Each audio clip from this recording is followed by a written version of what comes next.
Hey y'all, this episode is being brought to you by getbevel.com and Tristan Walker, and I Can Speak Again. Bevel is the first and only shaving system for coarse, curly hair, sensitive skin. It's an amazing razor. It looks awesome and super shiny and sleek and fanciful. And you should have one in your life, or your bae or brother or father or somebody like that should have one in their life. So go to getbevel.com, use promo code FREEREAD, and you'll get your first month for free. That's fun and awesome. So go tell them that we said hi, and let's start the show.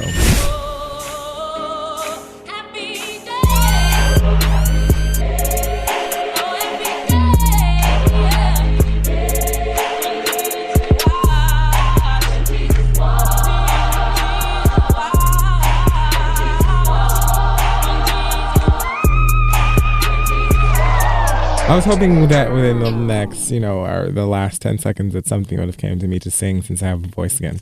But nothing did. Well, sometimes it goes that way. It's no big deal. I was going to maybe sing some 6-inch, but at the same time, I don't know if my vocals are all the way back together yet, and I have to preserve them. Beyonce's part or The Weeknd's part? I don't know who. You don't like none of The Weeknd's part on 6-inch? It's tolerable. Okay. I can make it through without wanting to kill myself. I guess that's really all I can ask. So, never mind. It doesn't hurt to listen to it anymore. Oh, my God. So, progress. So dramatical. I still don't want to hear an entire... Whatever. You girls can have your fun. Here we are again. I am Niecy Nash. And I am Russell Westbrook. And this is The Read. I was fully prepared to come in here today and tell New York that this city can honestly get titty fucked by sandpaper dick. Ooh. But you know something? I had a prayer on I know a few you blue-blooded bitches are going to feel away about that because you love your city, and that's fine. Be proud of where you're from. No one's trying to take that shit away from you, girl. Absolutely not. Just get the fuck out of my face with your complaints, girl, because I don't give a fuck about the first, second, or third one. Thanks a bunch. But I did have a conversation with God on the way here. Kia and I had a conversation last night and we were talking about prayer. And she was saying to me, you don't be afraid to talk to God, and you don't have to feel like compelled to speak the way that you think that you're supposed to talk to God by what you've grown up hearing. Because sometimes we get, and this is so true, no one's ever said this to me, sometimes we get so caught up in how we're supposed to pray or how we're supposed to talk to God or whomever, and it takes away from like the authenticity or like the honesty in what you're trying to say and that sort of thing. So she's like, sometimes you just got to open your mouth and talk to him. Like I talk to him all day long. And so it's just like, oh God, I'm looking for a parking spot and I just need it and I wish that you would give me one. Like things like that. I was like, that makes it so much sense. I've been in the car with Kia when she does that. Oh, out loud all the time. She be driving around like, Father, and if there's no spot, Lord, I just ask for the patience to deal with these other your children on the road, God. Opening an email and just being like, now, Lord, I don't know why she sent this to me. You know why she sent this to me, but I just need for you to help me. Like things like that. Yes, to get you through. That's how the trainer said, God, for whatever reason, the 2 and the 3 have decided to, I don't know, go to Coachella or, I don't know, Pride. The 2 and the 3 are out of town. And so now I have to take this old rundown, raggedy, ashy, musty, sweaty, moist bus in 90 degrees or whatever. The day that New York decides, hey, let's get a little bit of warmth on, I have to be tucked underneath some random girl's leave out for 50 goddamn minutes trying to get from uptown to down. Wait, you took the shuttle the whole way? No, I took the shuttle to the fucking... the 96 yes, but at the same time, all of that backed up shit, it's no difference. There's no seat, there's no room. I didn't even get on it. I asked the MTA lady if the train was running, and she said no, and I just went on ahead and ordered a car. I was gonna do that too, but at the same fuck Uber. That's true. And there was no. The wait was like 10 minutes or something like that. So everybody was like, girl, I'm not getting on this fucking bus or this train. Surge is 5.5. Everything is just ridiculous. So I said, you know what? Let me just go ahead and get on this fucking bus because I'm so quick to take an Uber anyway. And I'm finna be going out of town this weekend and acting a complete fool with everything. Money, common sense, everything. So I said, Clothing. let me just do me today and try and be a regular pedestrian. And it was just absolutely dreadful. And I spoke to God and I said, Lord, you know I have to go to work. You know I have to go and do this show. I do not want to at any, like for nothing at this point. I want to just get back into a cab and turn around and go home. That's all I want to do. Please, please, Jesus, help me. And I came to work and our producer gave us all of this money. And so... and that was just God, you know, rewarding you for your patience. And saying, you know what? I appreciate you for opening your mouth and knowing that I'm the one who fixes these things. You can't do it on your own because you ain't nobody. It shows a certain amount of maturity to know, you know, I need God to get me through this. I am the one who wears the big draws. That's right. In all of this. That's right. And so you won't forget it. Amen. Good for you. So I'm proud of you. Black excellence this week. I don't have one because I've been pissed off all day and didn't look for one. Well, first, it goes to Russell Westbrook and Kevin Durant and, you know, the non-white player or the non-black players on our team. But they play for Serge Ibaka. They play for the Oklahoma City Thunder, who are currently up 3-1 against the. You can't be serious about this. National Basketball Association. Are you? You are serious about this? Do you know it's the conference finals right now? Do you know which four teams? What conference? Oh my. There's a conference first? Okay. So the NBA has two conferences. Conference call? I can't tell if you're trolling or if you truly don't know. So they don't like all get into a room together and talk. So anyway, we're up 3-1 against fucking Golden State, and nobody but us saw us getting here. Which state is Golden? The California one. They're the Bay Area boys. The light-skinned ones. Most of the team is Golden too. Yes. Cool. We're currently, just smashing them, and we only have one more game to go, and I don't want to jinx it or talk too much shit. I'm just very, very excited for my team. And then also to Etan Thomas, who is a former NBA player himself. He spent most of his time with the Wizards, but he did have one season with the Thunder. The Wizards play for the... I don't know. Okay. I mean, you were close. So Etan was taking the Amtrak from one city to another and asked if he could sit next to a white woman, or he asked if someone was sitting there, and she said yes. And so he moved on to the next seat, and then like a minute later, a white man came up, and she was like, oh, and moved her stuff so that he could sit down or whatever. And this is something that I saw on social media, and I just wanted to say I'm proud of you, Etan, for not only confronting this woman and being like, bitch, what's the issue? Because I just asked. And she said, oh, don't make it a race thing. And he actually took a picture of her and put it up on his Facebook and Twitter and being like, this is the bitch on the Amtrak who was like, openly and outwardly racist. And to the white man's credit, he was like, look, I'll move. I don't want no parts of this dumb shit or anything else. But I'm just very proud of this black man who is 6'10", and like probably the stereotypical, white woman is scared of him, clutch they purse in the elevator type, to just come right out and be like, bitch, I know you wrong and you was fucked up for this. I love it. And taking pictures of racist white people and shaming them online is like my favorite thing.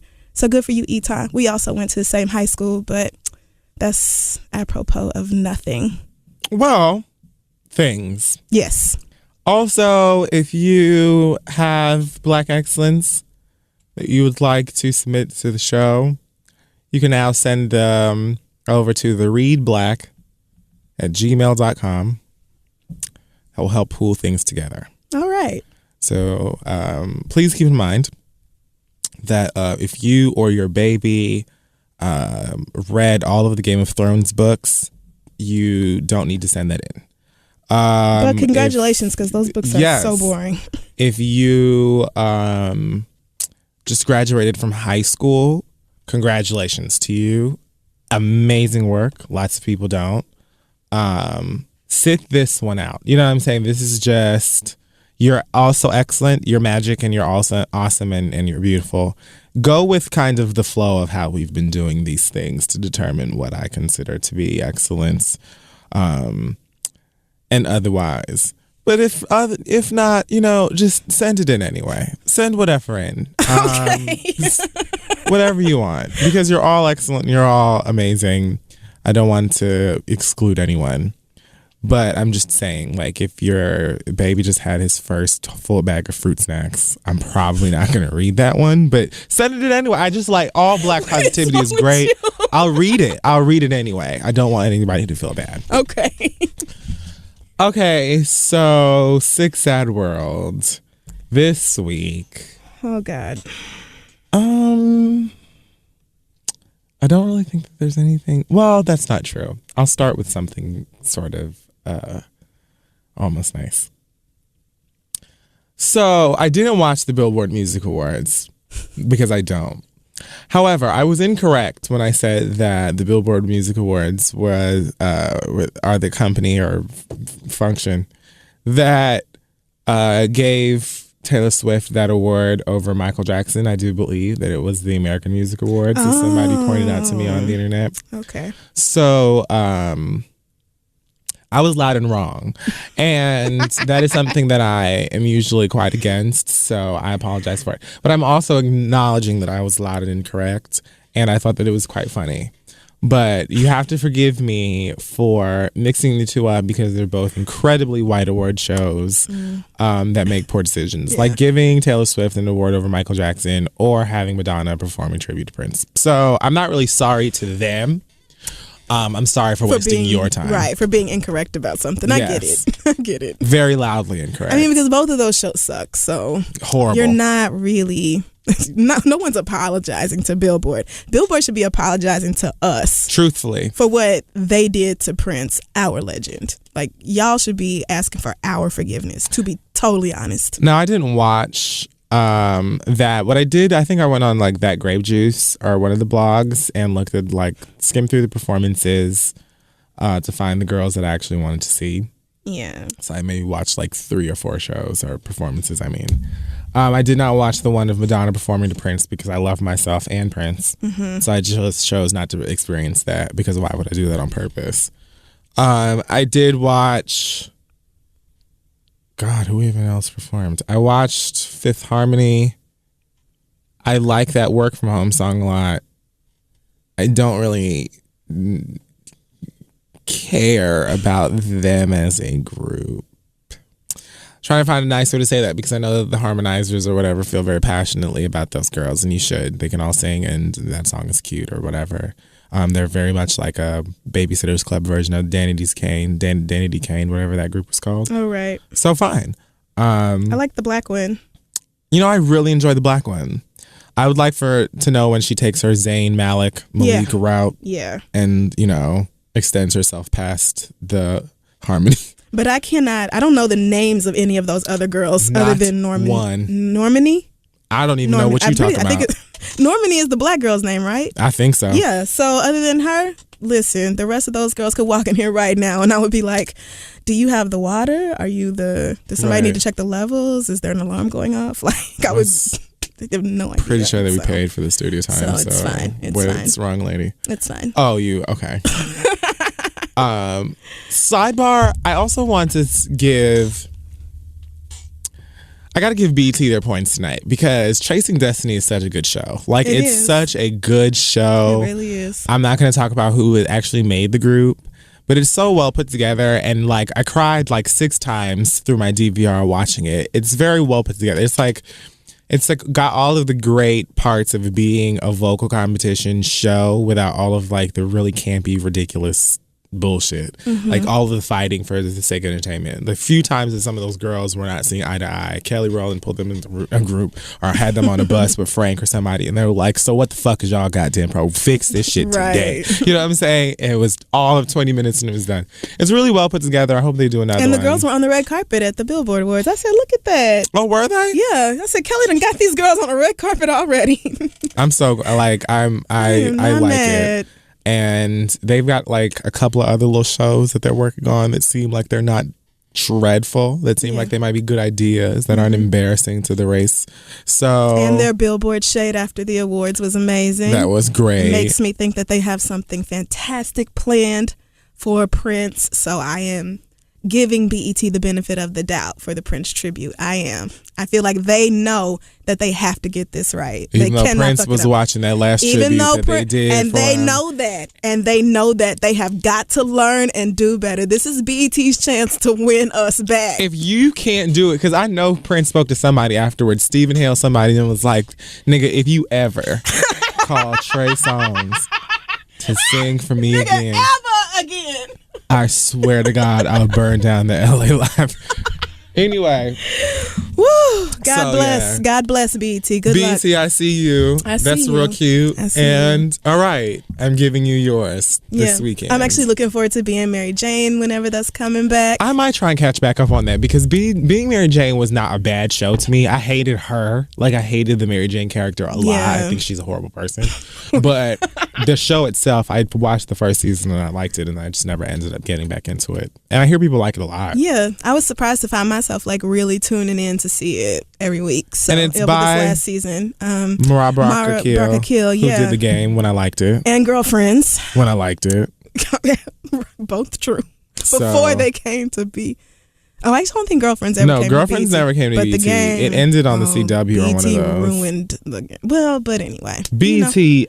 We're giving BET nice things right now. You're right. You're right. No point dwelling on the past. We're moving forward. That's right. I know they fucked up Michael's tribute, but they only had like 72 hours to put Michael's tribute together. They have had plenty of time for Prince. So, all right, BET. This is it, girl. Now this is it. Now, do you got us or do you got us? Right, because you said you got us. You're going to have to put up or shut up. I don't really remember who else I watched at the Billboard Awards except for Rihanna. Now, while we're giving out points, okay, if you bitches aren't willing to give Robin Rihanna Fenty her motherfucking points for that performance at the Billboard Awards, bitch, I just gotta say you hating. Like, I have to say that you're mad, bitch, because of course it wasn't the greatest fucking vocal I have ever heard in my... I didn't want to pull out my eyelashes, but I was just thoroughly impressed by Rihanna's performance. She sang like I have never heard that bitch sing like that before. Well, I've never seen Rihanna use that kind of emotion before. It was like she was actually feeling the songs for the first time, which I think is what's so different about Anti compared to the rest of her records. Like, yeah, pop stuff is fun and choreography and lights and all that bullshit, but she wanted to sing that. Yeah. And she did sing it. Like, and she sounded good. And it wasn't really no backing track or nothing. Like, I know people feel like that ain't nothing to applaud, but look at Rihanna. Like, look at the come up. Now, hold on. For as much shit as we have all given Rihanna over a vocal, y'all bitches are gonna get in fucking line and give her her goddamn due. Because this bitch has been putting in work, and it shows. She was tired of y'all calling her Billy Goat Gruff and saying Black Sheep. She was tired of the memes. Every time she got up on the stage. She was sick and tired of that shit. So she said, I'm going to invest my little bit of money that I made off these fucking albums into getting vocal coaches, training, and pushing myself. And she has made excellent progress. Yeah. And I thought that was a very great performance. And if that is what she is sounding like at the Anti-World Tour, if somebody invites me, I will go. That's what I said. I said the only thing that's kept me from buying a ticket to a Rihanna show is being like, girl, what are these vocals going to be like in person though? Like, for a whole show, you on stage. The whole thing. Like an hour from plus? Beginning to end? Sis, I don't know about it, but I know you're going to look fine. I know you're going to have great outfits. I know you're going to look good. I know visually it'll be cute. It'll be fantastic, but you know, what am I going to hear at this show? So, but after that performance at the Billboard Awards, I have to give it to Rihanna. I would buy a ticket. I would buy a ticket. If you give me a ticket, I will be in attendance. Still won't spend money. I just don't know yet. But it's new, but it feels good. I said, all right, Rihanna. Like, I really don't see how you can hate on that. I just don't, like, even if you don't think it's impressive to sing and sound good for a singer, like, at least applaud how much she has improved. Right. Like, how can you can't give her nothing? Because it was so long that Rihanna would get up on stage to sing a ballad at that, and we would just be like, okay, girl, listen, you finna be real fine. Okay. And it's like not even shade. Like, you know, she know that. But, you know, I'm proud of Rihanna. Absolutely. I know that's, I think Fantastic Rolling job. Stone or somebody said that she was channeling Whitney Houston. I think that was in reference to her dress and hair. I still don't feel like that it's necessary for us to keep doing this. I don't. Like, can they felt like Rolling Stone set her up. They did. You put Whitney Houston on Twitter in comparison to Rihanna, and it was something that everybody was tweeting about. Like, you're asking for the stands to go nuts. Even if you just talk talk about her fingernails, like, bitch, just leave Whitney's name out of it. Why you couldn't just talk about how great Rihanna's performance was and leave it right there? Exactly. Why can't you just oh wow, Rihanna's performance was so bomb. She sounded really great. But you know they was gonna get them clicks. That's how. Exactly. We can't just write about Rihanna's performance. Everybody's gonna do that. What can we say to piss off all the niggas on Twitter? That's so every brand's motivation. After a certain amount of time or whatever, I mean, these stars need to come forward and just be like, look, leave me alone and stop comparing me to these niggas. Like, stop it, because you're just out here getting people riled up and having them look at me crazy, and I ain't say nothing to nobody. Like, I didn't bother anybody, and now I gotta deal with these motherfuckers talking to me about Whitney Houston's dead ass when all I did was sing my song. Like, leave both of us alone. Let Whitney be dead. Let Michael and Prince let them just be gone and be legendary, and let the new girls earn their legendary spot as well. Right. It doesn't have to be this way, but y'all force it this way. Because you can't even compare Whitney to Prince or Prince to Michael or any of them to each other. You know what I'm saying? You can't compare any of those people to each other because they're all legends and they're so different. You know what I'm saying? The same way that in terms of artistry and music and that sort of thing, you can't compare a Beyonce to them or whatever, living, dead, none of those things. They're all will be different. So not let that the there's girls, no space for artist comparisons, but let Rihanna flourish and be Rihanna in that moment. Whitney had nothing. It was such a reach. Nobody looked at Rihanna and thought, damn, I'm seeing Whitney here. Like, that nobody got that. Y'all just pulled that out y'all's asses to get niggas to click on. I want to dance with somebody. Congratulations. Like, cut it out. Right. Leave them the fuck alone. Let these girls get their own legendary spots. Rihanna, Chris Brown, Adele, Beyonce, everybody. Just let them. Let them earn it. Right. I did break down and watch Madonna's tribute to Prince. Okay. And the best part about it is that Rihanna dabs in it. Okay. So maybe if you can watch it on mute, just to see that. I feel like Tumblr has a GIF. Right, there's a GIF. I'll just search for the GIF on Tumblr. But no, if you watch that performance, you would be irate. Like, I'm certain it would be its whole own episode of. And all of the girls were giving.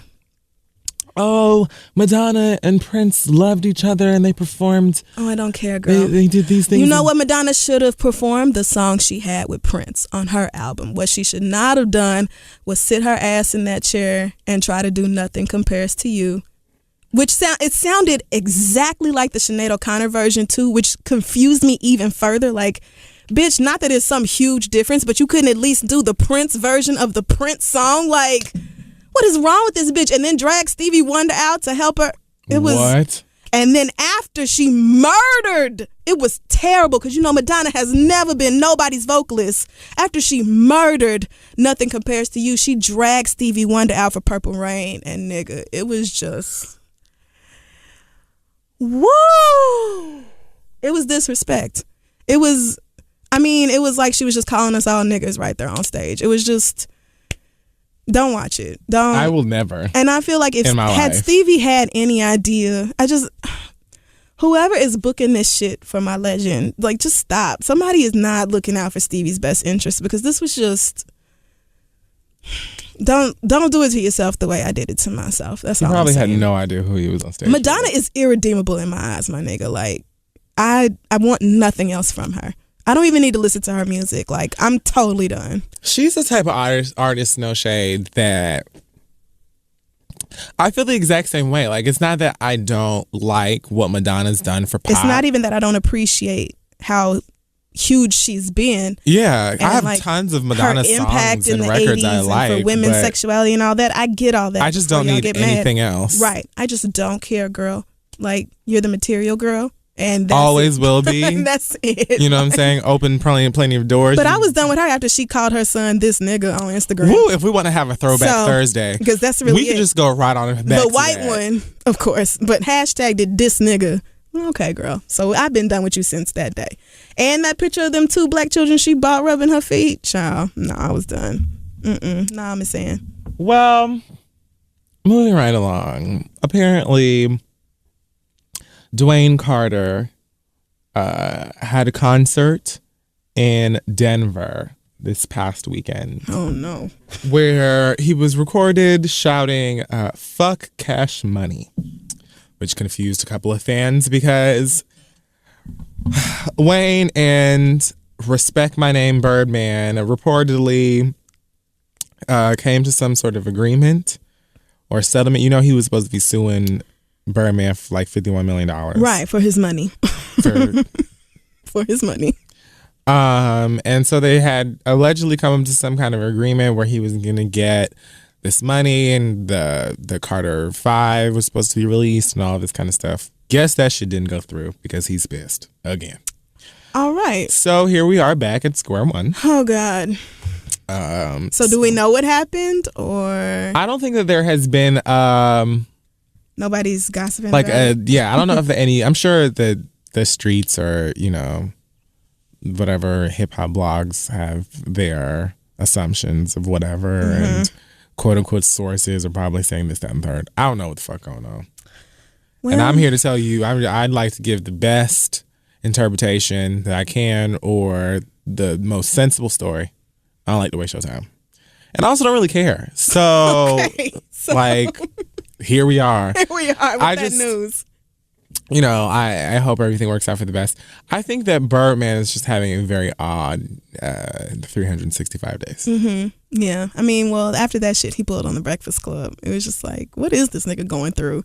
Are you stressed out because you haven't paid your artists? I mean, you have plenty of company if you're talking about niggas in the industry who don't pay their artists or anybody else on time. Like, not like you're the only one. Right. You're not even the only super rich one. Right. You got it from somewhere. So, I mean, I don't get, like, I don't know. I feel like what it boils down to is probably something really dumb and like macho and fake masculinity. Absolutely. And like it's whatever it's really about, the root of it is some dumb shit. Like, and guaranteed. And it's between them two. Like, it's something that I don't even think. Because you niggas used to be making out. So something happened. So it's something. Wow. And I love Lil Wayne, but we not gonna act like we have not seen them pictures. You niggas used to be extremely close. So very close. I mean, but $51 million would drive a wedge between anybody. So I hope y'all work it out. Whatever the domestic issues may be, I hope it all gets resolved. Let's just not get violent, you know, because that's unnecessary, you know. And didn't it's Birdman also already send somebody to shoot up Wayne's store? Let's not get violent again, is what I'm trying to say. And you know, it's unnecessary. It's inappropriate. Man. It's also like randomly an episode of The Boondocks. So let's just not do that. Gangstalicious. You know, we don't need to do that. I don't like to insinuate that they, you know, had something going on romantically, but this is like every lesbian breakup I've ever had. I'm not saying that they did have anything going on romantically. I never even thought that when I had seen those pictures. No, I'm just saying because I said they made out. I don't want people to think that I'm like calling them gay, but they acting like lesbians. They are definitely acting like a bitter breakup. Man. But like you said, I think that's more about ego and nigga, you gonna give me my money, and at the end of the day, like, you know that I wanted my album to sound like this, and you don't really understand my perspective on hip hop or whatever. It's gonna be some dumb shit where probably a grown ass woman, somebody's mama or auntie, is gonna have to pull them into a room and sit down and make them talk to each other. Or something tragic is gonna have to happen, which is just sad. Don't let it get to that point. But like, it seems like when niggas have a real beef, a lot of times that's the only thing that can get two people. Somebody in the gotta room. Die, right? Or somebody's grandma gotta come in and be like, now I could die next week, and I don't want to see you hoes arguing. Like, it's one of those because they gotta take my foot. You just never know. Because a nigga can't never just be like, you know what, you hurt my feelings. Right, niggas can't never just be vulnerable. You broke my heart. When you said you wasn't gonna put out the Carter 5, that hurt me. Or whatever the issue is. I don't even know what's wrong with these niggas, but like, nobody can just say, hey, my feelings are hurt. That really, again, I don't know. You made me cry. Hurt. Birdman could have fucked one of Wayne's. Somebody's feelings are hurt. You don't do all this. Who knows? I have no clue. Good luck. Godspeed. This could all be over Nivea for all I care. Or no. Whoa. Like, I don't know. I don't know is what I'm saying. And I don't care to find out. Do Nivea have babies by both of them? Or? No. It could be. She has kids with Wayne. I think she has one kid with Wayne. Yeah, and one with somebody else. The Dream. The Dream. I think it's 2 kids with The Dream, but I could be wrong. You know what? And I ain't heard one word from Nivea since then. Because girl, I'm actually just sitting at home with my $1 million babies. No more, bitch. I don't have to do a goddamn thing, girl. Nivea played it smart. I tell you what, she played it fucking and still smart. has R&B classics. Pregnant by a producer, nigga, especially The Dream. The Dream and Wayne. Girl. And she's fun. I like her. When? So there's a show called The Real. With an L at the end, and they are on not to be mistaken for CBS, NBC, Fox. I don't know. They're on something. And it's not ABC. That's all I know. It's not ABC, but they're on another. I think it's CBS. Who cares? They run reruns on BET, and that's the only time I'd be hearing about it because I'd be seeing it on my guide late at night when everybody's asleep except me. So the point is, Tamar Braxton was a part of this show. She was recently fired from the program. So now all that's left is Tamara Mowry, one of the Cheetah Girls, Adrienne Bailon, Jenny Lonnie somebody. Love, and her. Yeah. So, people apparently had feelings about this. The Tamartians had feelings about this. The rest of us did not care. And apparently the other girls on the panel felt away.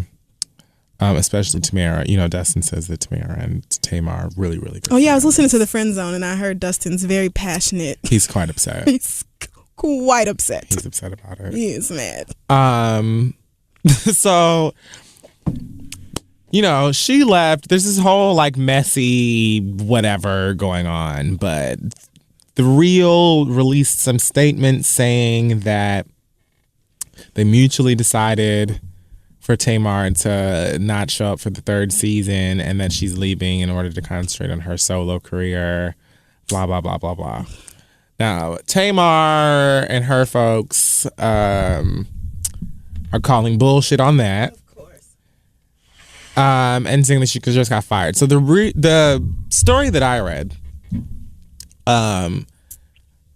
basically says that she was fired because she embarrassed them in front of a sponsor. I think the show does some shit with Pinterest. They have some game that they play on the show that's sponsored by Pinterest. And one of the games that they played, I think they had Holly Holmes on the show. Something happened. And Tamar apparently was pissed that they lost the game or something like that. And allegedly was snapping on some producers, how y'all gonna let Holly Holmes just randomly, I don't know if they get a bonus in their check if they win that game or what happens or whatever. Right, it must be some money for you to be acting like this. They said that that clip had to be heavily edited because she was doing too much, and the reps from Pinterest were there. And so this was in front of the Pinterest people, and super embarrassing for the advertisers. And then there's also allegedly some people who are trying to say that, from The Real, they're trying to say that they did some focus group or research groups or whatever saying that the viewers don't identify with Tamar. They don't live for her. They think that she's too ghetto and loud, and they don't see it. And so basically she's not meshing well with advertisers, and that's why they got rid of her. Now, I don't live for Tamar like that, and I do think that Tamar is extra, but at the same time, I feel like that, what I read, it seems like there's more to that story to me. Yeah. Because I watched a little clip of her, and she did seem over it more than necessary. But again, Tamar's just extra. So that didn't seem like, girl, why are you acting like that? It just seemed like that to me, that's just how Tamar is. Mm-hmm. So I feel like there's more to the story, and they don't want to say exactly what It's probably a combination of everything. It's probably a combination of like a bad attitude. I'm certain Tamar, well, I'm not going to say for sure because I don't know her, but I would not be surprised if Tamar Braxton had like an attitude on set or was like a diva, late, shit like that. And then it may be an issue if that whole Pinterest story is true. I'm sure the advertisers were like, who is this bitch? Like, why is she acting like this? If there's an issue with focus groups or whatever, I don't know about that. But it wasn't like she was like, fuck Pinterest. You know what I'm saying? Like, right, no, but it's just it's issue embarrassing to be in front of the advertisers and if it's hard for people who produce and work on a TV show to work with you, obviously that's going to have an influence on whether you stay on the show or not. But probably more than anything else, Tamar was costing them a lot of money and not making it back. Like, I just have to think it's a business decision more than anything else. Because why else would you do it? But my thing is, I'm certain Tamar is highest paid on that panel. And then, isn't Vince also an executive producer on that show? So that's 2 checks going Is he? Yeah, Vince is an executive producer on The Real. So that's at least 2 checks going from the network to Tamar Braxton's house. Like, and then if it's true about the advertisers, then we're paying you the most and you're costing us money. Like, so then I could see it. But I don't really know because, like I said, I've never seen that show. I'm not a Tamar fan. I didn't give a damn one way or the other about her getting fired. Me neither. So, I mean, I just sat right on back in my business because I did not care and still don't. I saw her Instagram post. I thought that's appropriately dramatic for you. This is right on brand. And then, evidently she unfollowed everybody from the show except Tamara, and that got everybody riled up thinking that the other girls because apparently she her. had like some group chat with them and they didn't respond back on time. And then Lonnie Love posted a video on YouTube talking about what happened from her perspective, and she was up there looking like a bag of grapes. And I didn't see that. Was she saying that? So, I mean, but she this whole said that thing she was sleeping. She needed to take a nap. She needed a nap before her show. The Cheetah Girl was out of town. Lonnie her said I phone was asleep, girl. And so everybody couldn't respond in time. And they said that they had no idea. They didn't know until Tamar texted them about it, saying that she got fired. Damn. So, which makes sense too. I don't know why y'all think the 3 of them could go to the network and be like, fire Tamar, and that would actually work. Like, that's not how that works. Networks don't make cast decisions like that. It's not the Bad Girls Club, especially not if the 3 of them are like not even as popular socially as Tamar is. Like, I refuse to believe anybody on that show had a higher check than Tamar. I don't think so. I wouldn't see why. So from a business standpoint, I can see how CBS probably was just like, you know what, let's just go ahead and let it go because it's not worth it. If you fire somebody, you fire somebody. People get fired all the time. But I would just hope that it's not something that's just like mean and messy, because regardless of how I feel about her or anybody else, it would be fucked up for you to have, especially for Tamar, who has been like living to get up out of Toni Braxton's shadow for however long. Yeah. And she finally gets this little gig and she's doing her little solo separate thing.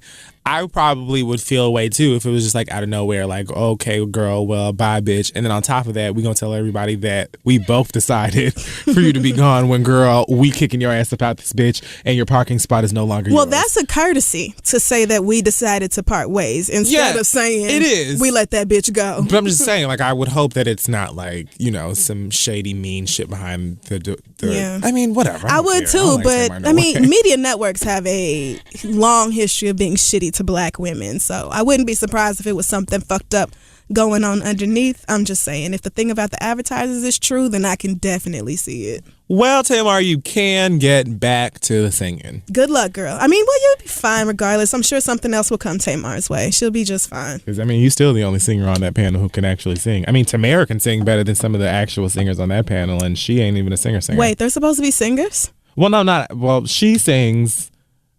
One of the other girls sings. Tamara can sing. Okay. Tamar and Tamara can sing. Okay. Well, I had no idea. I guess in old episodes of Sister Sister, they did used to perform all the time. Them Maury sisters can low-key blow. I don't know why. I don't know why they be keeping it to themselves, but them girls can sing. Tamara is like the Republican one, right? With the white husband and the mixed kids. No. She does have a white Republican husband and mixed kids. Yeah. I don't know if she's Republican too, but I would imagine she is. I figured Tamar just unfollowed the rest of them because Tamara was her only real friend on the show. Right, and so very once you're done with the show, I'm unfollowing the show and the people on it that I didn't care about. I literally only spoke to y'all. That makes total sense. Like, I only followed y'all because people expected me to. And now that I don't have to no more, I'm not going to. Goodbye. That makes sense. I'm not mad at her for that. I do that too. Oh, well, you'll be fine, girl. All right, is that it? No. Oh. We got like 3 more. Shut me up. So, this woman named Karen King got arrested. KK! So, Karen KK King, for those of you who may skim through or pass Love and Hip Hop Atlanta this season, she's this older black lady who's always holding a really furry dog. She has 2 sons on the show. One of the sons is fucking multiple women and Carly Red. I'm sure the other one is too. Yeah, probably. But the other one's like on the show fucking multiple women and Carly Red. Either way, this woman, Karen King, the mom, was arrested in the middle of a party. Like, there's video footage of her being walked out in cuffs because, according to reports, she was at Saks Fifth Avenue at Phipps Plaza. It would be Phipps Plaza. Because where else would you Where else would you go? Right. Scamming. High quality scamming. As soon as KK walked in, they should have known. Like, you're not gonna be you're not gonna be KK scamming at Lennox, bitch. Not at Lennox, not girl. at Underground. You're not going to Little Lennox, 5 Point scamming, bitch. You're going to Phipps because that's where the scamming goes down. Because you have to spend federal money. So, oh girl. Apparently, they're saying Lady KK was actually in cahoots with an employee at Saks who knew, which makes sense, that there was a credit card that was fraudulent that she was using to rack up close to $5,000 and some shit, I guess, to wear for her reunion outfit or confessionals, whatever. I don't know. What I don't understand is KK never looks like she's dressed expensively. Like, I don't get. She looks like she attempts to dress expensively, but she's just so tacky that it comes right on through, and it just I can't say anything kind about that, the way that woman looks or acts, because I just find her, she gives me like completely terrible. She's like one of those moms that, I don't know if she had kids young because I don't know how old she is, but she seems like one of those moms that like didn't really get to experience their youth the way that they wanted to, and so now they're trying to like. Yeah, I know what you mean. You know what I'm saying? My friend's mama was like that. She was like always trying to not really be down, but still trying to be like younger. Like, right. She was like she would talk about people her age like they were old and whack, and we would be like, right. You old and whack too, girl. Like Blanche Devereaux. Yes.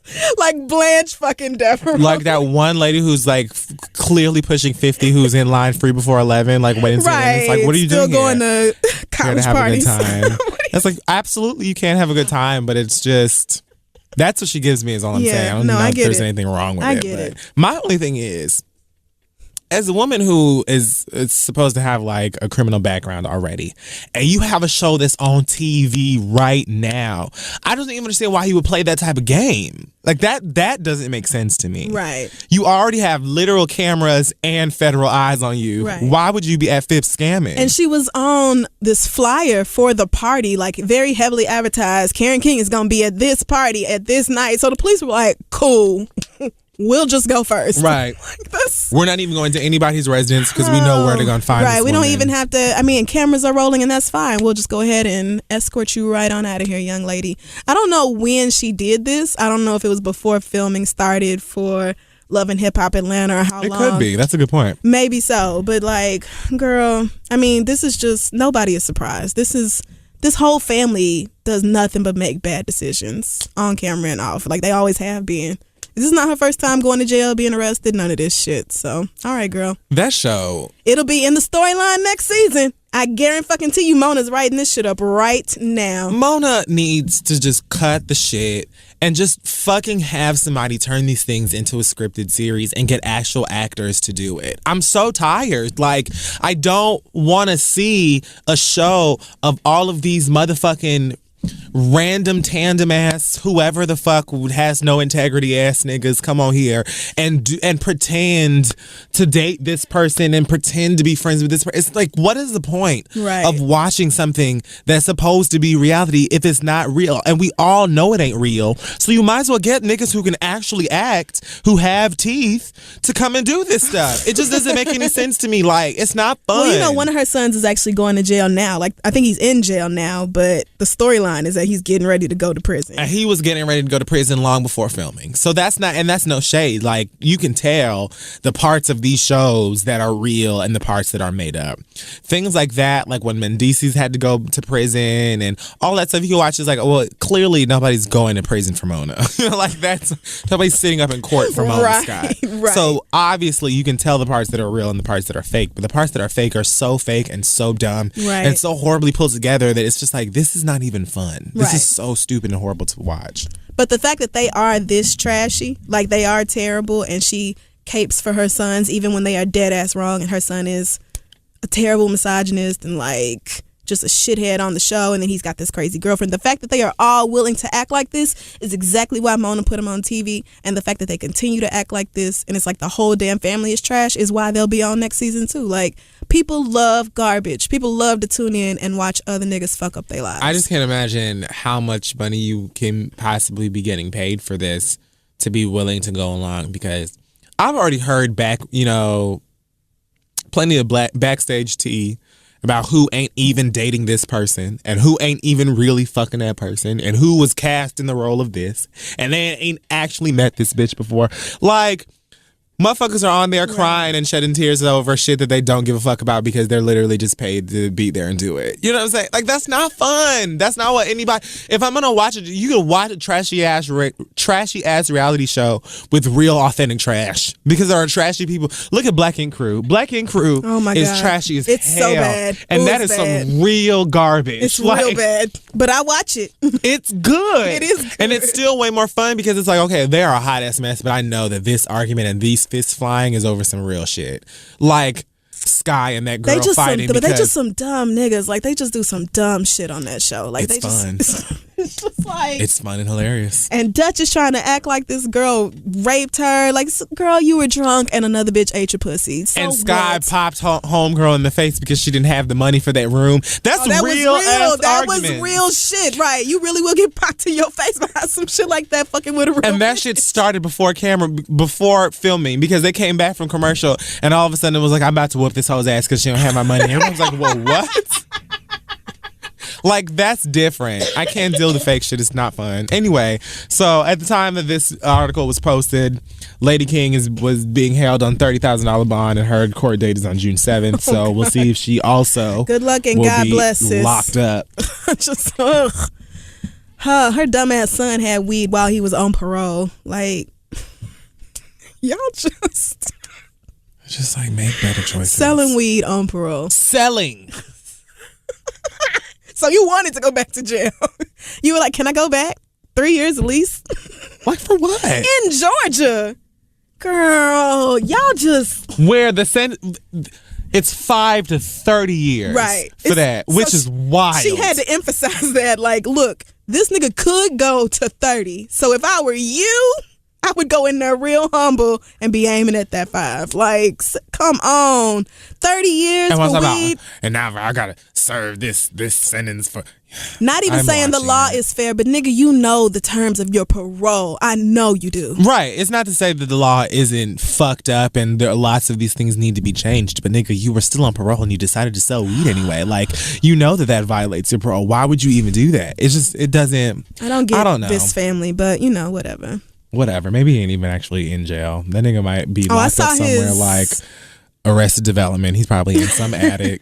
Well, the picture I saw, it looked like real life prison because they cut off all his hair and he's significantly uglier. They did? Yes. He's way uglier. Oh, is he? Yeah. I mean, I never thought he was cute anyway, but I could kind of almost see what y'all was talking about. Maybe if he brushed his teeth. Let me Google it. But, no, his mugshot is bad. Or whatever they call it once you're inside. ID picture. I don't know. Orange is the new Ebony.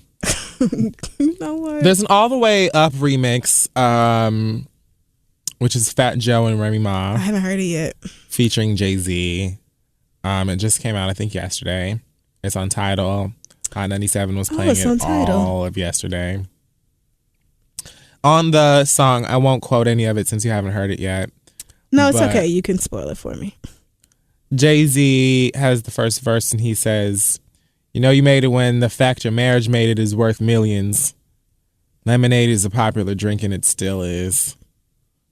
Something else. I just... Wait, that's the line? Lemonade is a popular drink and it There's still a is? couple of little lines in here that are... Like at the end he says something about never going to let the elevator take us down or something like that, which I thought was kind of funny. That's cute. And a little Prince nod. Yeah, altogether it's like a pretty, acceptable Jay-Z verse. And I thought that it was a fun way of him doing a current New York record and addressing the Lemonade stuff at the same time. It's very clear that he and his wife have been good for some time. But at the same time, his wife said, "I'm making an album out of this." And you're just going to have to fucking deal with it, nigga. Oh, well. Oh, well. I'm glad he seems to be expressing gratitude for his marriage making it. Good job, sir. Like, at least he seems to know. Yes. All right. Gold star for you. And last but not least, Christopher Brown has been going through it with his baby's mother, Nia something. The child's mother had been going back and forth with him about getting full custody or some kind of custody battle with the dad, because she's saying that Chris got too many gang niggas over the house and be doing drugs, and it's not the environment for a baby. The judge disagrees. So I guess nothing has really changed. And oh yes, I'm sorry, I'm jumping back to the Jay-Z thing. He said something about Blue looking like Pac in a tub. You remember that picture of Pac where he was in the tub and he had a whole bunch of gold all over him? Oh, okay. I thought that was hilarious. That's adorable. Yes. Chris Brown. What? Did he do something with his baby? Is this about... Well, they were going back and forth. Okay, so first thing that I saw, they have been doing this custody thing for a minute. And I guess the custody is not changing. I don't think that either one of them has full custody or whatever, but they're just going to continue sharing custody. I think maybe they were trying to say that she was trying to get full custody and she was trying to get some amount of money, blah, blah, blah. She's saying on Instagram that it wasn't even about the money, but she wanted to get a nanny for the baby that they both could agree on. And the reason that she said that is because while she doesn't say this outright, she implies that his mother was telling her that, look, these niggas are over here saying all kinds of sue whoop or sub whoop. And I don't know what any of it means and I don't like it. Oh, so Chris's mom is doing something responsible. She's saying that his mom called her and was telling her all of these things. And so she went to, the courts or whatever to try and get this stuff figured out. And then once the courts shit got to rolling, Mama Brown was like, "Oh, I don't know what you talking about, bitch." So classic. And she asked for money because her lawyer suggested she asked for money. And so blah, blah, blah, here I am. Oh, well, all right. Also, there was a photo I think that she posted of royalty at like ballet. I can't get over rehearsals. This child's name being Money. It just is amazing. Why don't you just call her Petty Cash? She's right. It's right there. It's money. Her name is Money. It's a check you get. I'm sorry. Residual income. It's like, I'm sorry. Woo. But what a beautiful child. She is adorable. She posted a photo of the baby at like ballet, and she's in like a little black tutu outfit or whatever, and she's sitting down. She looks over the entire universe. She does. And Chris left a comment and said something like, "I just don't understand how you could dress a child in an outfit like this. She's 2. What the fuck is your problem, bitch?" And that whole kind of thing. He didn't say that. I'm paraphrasing. No, but I actually saw this and I was just like, how dumb can you get? Like, clearly she's at a dance class, nigga. You don't see the tutu? She's in a tutu. Now, listen. I don't have no kids. However, I will say that as a dad and a hoe, I can understand why you would be like, nah. More you know as a hoe than as a dad. I mean, but I feel like a lot of dads I don't even know if it was like just the tutu, because like the way that she was sitting, you could see like her whole little thigh and stuff like that.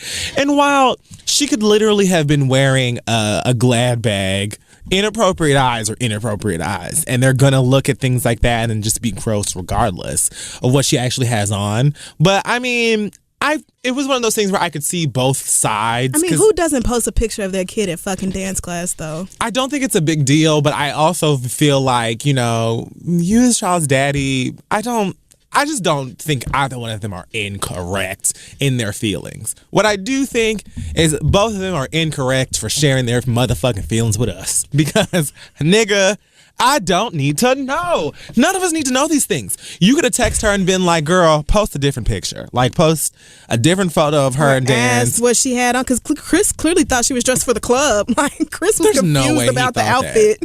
There's no way he thought that. I mean, he couldn't have, if he realized it was for dance class, I don't think he would have written that. It just doesn't make any sense. And you know what? Some people, like even myself, I feel like some of the things that little girls dance in dance class are like, I wouldn't put a little girl in otherwise. You know what I'm saying? It's not that it's like problematic because it's a fucking tutu, but I feel like I can see both sides. It's just I would have texted her and been like, I personally am uncomfortable with this photograph.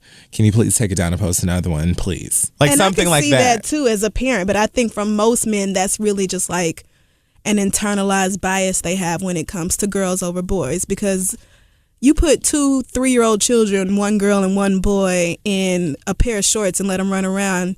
Like, they look the exact same. They have the same little toddler bodies, but people get freaked out over the little girl being topless and not the little boy. Like, people have, and as a girl who grew up with a bunch of like brothers and male cousins and shit, I was frequently not allowed to do the stuff that the boys could do just because I was a girl.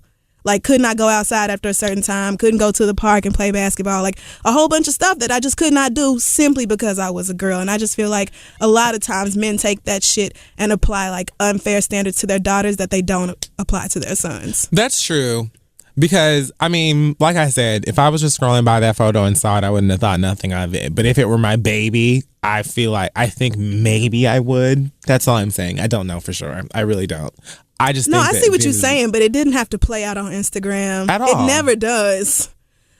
But because at the end of the day, both y'all niggas hate each other. Like, you hate the sight of this woman. She probably feels the exact same way. Yet somehow you still manage to nut in her and create this whole entire human being. So I feel like Chris has probably been very salty towards this woman for quite some time because he had a baby with her, which is his own goddamn fault and business, and caused him to leave. To get left. You know what I'm saying? Like, Karrueche has left this nigga. She got apparently a job in fashion police. She's like, I'm trying to be out here and do the best that I can. Yeah, she in Sharknado. She's in Sharknado 7, and she's coming for that ass. And she's a businesswoman. Ever since she left the city.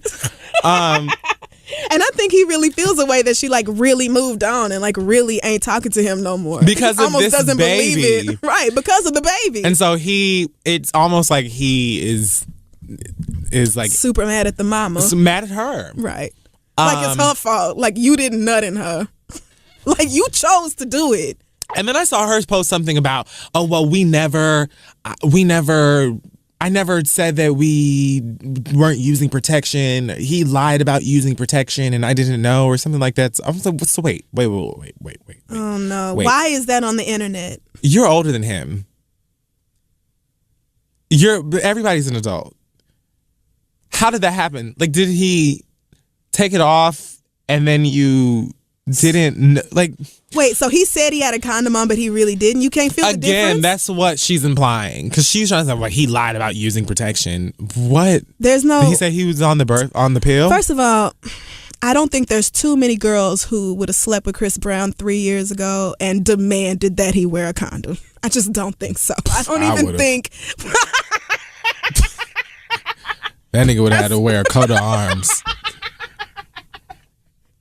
Anyway. I mean, if you love your body and your blood cells. I have to imagine that a penis feels different with a condom and without it. It does. So, I'm assuming you're not a virgin when you're having sex with him.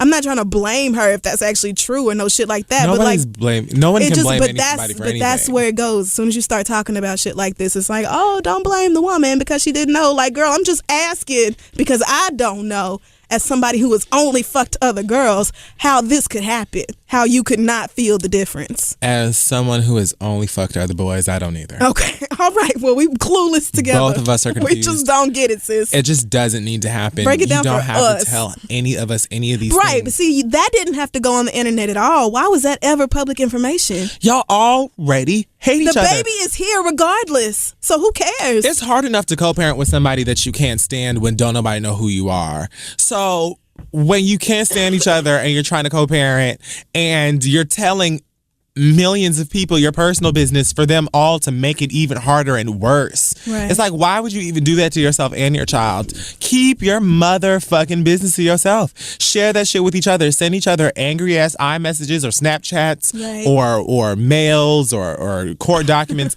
Whatever you got to do that in private. That's the same thing we say all the time. Like, y'all have got to start getting some iMessage groups together and just hitting up your cousin and your sister and your best friend when you are going through it. We used to say that shit to him and Karuchi. When you are frustrated, you need to call a friend and not get on fucking Twitter or Instagram or whatever the fuck else you niggas Snapchat. Leave it alone.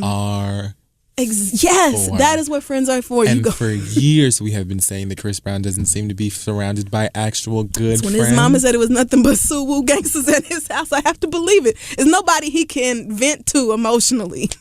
It's like he couldn't show that, like, my nigga, would you let your daughter be on Instagram and this? Like, you couldn't just handle that. Exactly. With your friends. Like, you don't have nobody you can talk to. You so mad at her. You trying to, like, y'all are just trying to go tit for tat and embarrass each other, and you don't realize that it makes both of you look foolish. And at the end of the day, you have to be working on ways to get closer to each other, to at least be able to tolerate one another's presence so that you can raise this child together.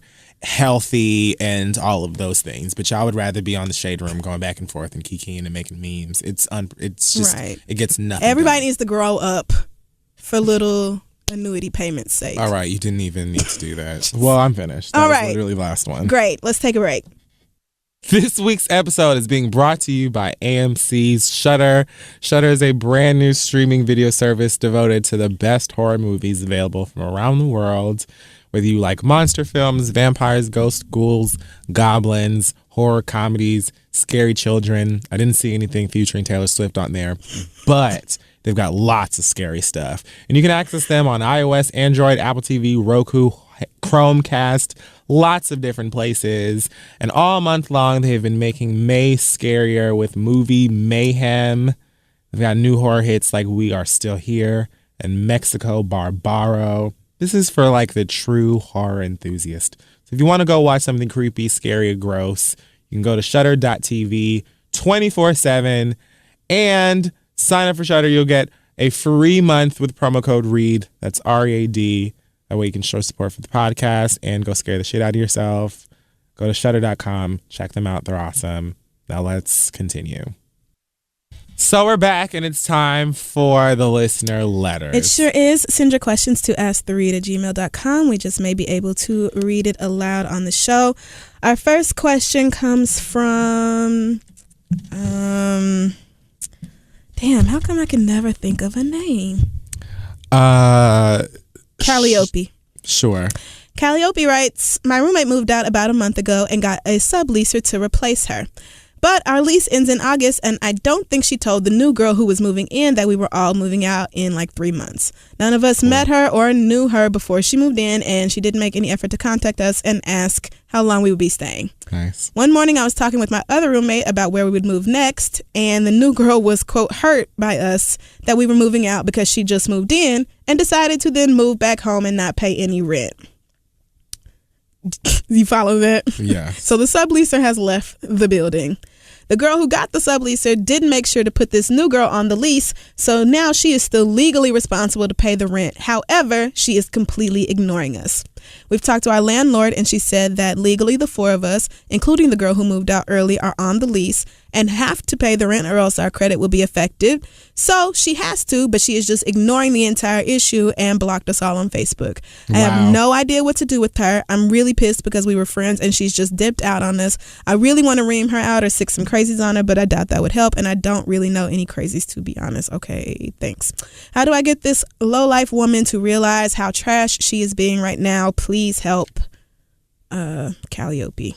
So, well, girl, I think your landlord said it best, which is that the four of you are responsible for this, and that means if one of you isn't paying, then the other three of you are going to have to put in for that bitch, or else your credit will be affected. I mean, and you're going to have to sue her in small claims court to get your money back. That's truthfully how that's going to work. Right. That's the adult way of how that's really going to have to go down. Yes. You cannot just not pay her. Well, you can, but you will suffer the consequences. You will suffer the consequences in 3 months. I don't know if that's enough time to evict or not based on where you live, but it's probably some situation where it's like a college type setup and it's 4 bedrooms with 2 bathrooms, and like I get where it's coming from, and they like separate the leases for you, because I had an apartment like that when I was in college. But like still, if the 4 of you are on it, well, clearly the leases aren't separate. If the 4 of you are on it, that means the other 3 of you are still going to have to come up with the other part of that money. This is why you don't sign leases with bitches. Like, especially 4 different people on a lease, child. That's a big ass warning sign right there. And when she said she was going to move out, when the new girl came in, and y'all probably too young to know this, all of y'all, all 5 of y'all should have went down to the leasing office and got that shit switched over. Like, that's not just some, oh girl, you handle it and some other girl just moves in type shit. Like, not when it comes to legally binding documents, which is information that I'm sure you wish you knew before then. But at this point, it's like, if you ask him for what you can actually do that isn't illegal, like punching her in the face, you're going to have to sue her. I mean, I don't have anything other options. I'm so sorry. It's really sorry. one of the two, honestly, right. And I clearly you know, we love suggest. To tell y'all to go beat people's asses, but even still, I don't love to tell people that.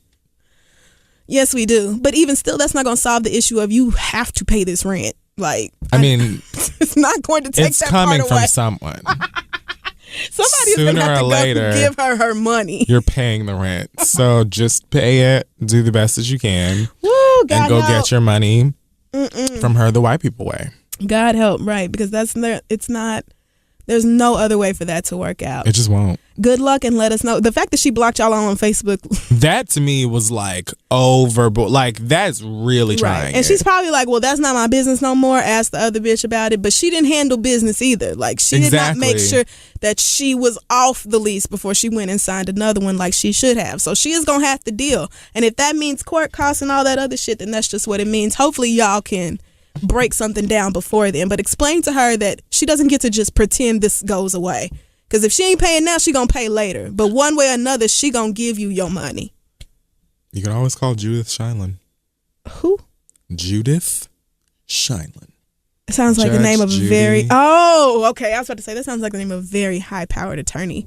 How do you know Judge Judy's real? Because I stand name? For Judge Judy. Are you fucking insane? I mean, I like the show and all, but like and they say her name at the beginning of every fucking episode. Oh, you're right, they do. Now that you said it, I can hear it in that man's voice. Anyway, good luck, sis. Let us know how it goes. Our next letter comes from Sansa Stark, the worst of the Starks. Sansa is not the... Sansa, sorry. Not Sansa. All right, so it's Sansa's clearly a thing bad. I don't know. She's pretty bad. It's Game of Thrones, isn't it? Yes. I don't know if is she the worst? She's pretty bad. Their mama was really bad. Their mother was stupid. All of them are pretty dumb. Yeah. So poor guys. Sansa here gives some background information. She's been going on interviews at like tech type jobs and this sort of thing. Mm-hmm. And so she says one of the interviews has turned into a pretty attractive offer. Good play, flexibility. I get to use the skills I love. I have creative freedom. I work in an environment that I have control over. The people seem cool. All this great stuff. There's just one thing. The company has a poster of George Zimmerman holding an AK-47 propped up in the hallway. I actually don't know what kind of gun it is, but it's really big, and George looks really happy holding it. And I would have to see it every single day that I went to the office. God. I initially saw it while I was taking an office tour, and the guy giving the tour walked right past it like it was just any old photo. Oh my God. As you can imagine, this makes me uncomfortable. And to make it more interesting, there is a room in the office called the Vault, which is full of nothing but wall-to-wall high-powered guns. I'm not sure what that has to do with this, especially, but... So your question is when So the question, she says she's talked to a few friends about it, and they've given mixed advice from like stay and build a rapport and then find the best way to explain why this is wrong. And then some friends are like, this sounds cool except for the poster. And then some are like, girl, fuck it. It's not worth it. So she's asking I'm that girl. she's... I think the issue is that she's kind of like in a rock or a hard place as far as like choosing whether to get a job now and money issues and all this other sort of stuff. So she's asking, what would you do? Do I accept the job offer because the job is good without the shrine and I really do need money soon?